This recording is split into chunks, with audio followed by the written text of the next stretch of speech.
The traditional idea of aging, which most of you are probably familiar with, it's what could be called the long, slow rot.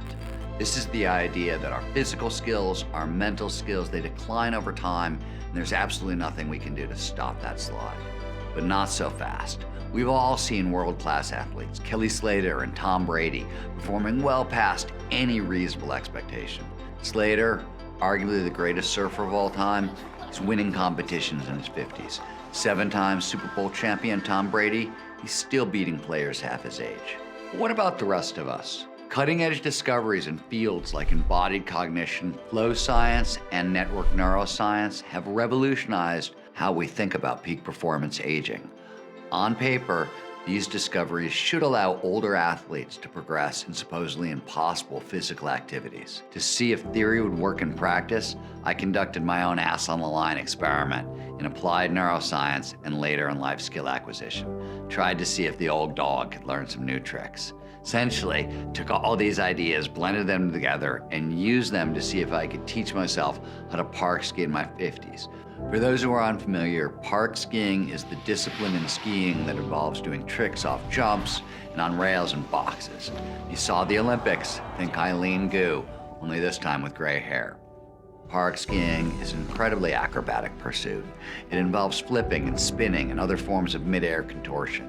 It also involves long falls from tall heights, and for all these reasons, plus a half dozen other biological factors, learning to park ski is considered a young person's game.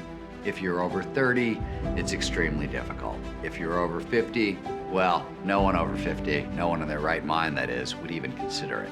And this brings us to the point. I wrote a new book. It's called Gnar Country, Growing Old, Staying Rad. It's a book about peak performance aging. It's a book about what it looks like when an ordinary person uses the tools of peak performance and peak performance aging to attack a seriously hard challenge in the second half of their life. Gnar is action sports slang for gnarly. Gnarly is defined as any environment, any situation that is high in perceived risk and high in actual risk. Country is any territory or landscape, fictitious or real. Thus, Gnar Country is both a great description of our later years, high in perceived risk, high in actual risk, and the gritty mindset that's needed to thrive during those years.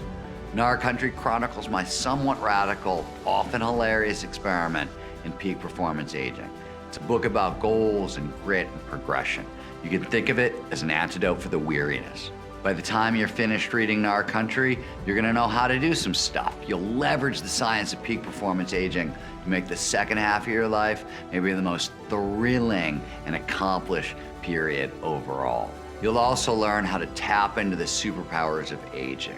Creativity, new levels of intelligence and abstract reasoning, perhaps most importantly, empathy and wisdom.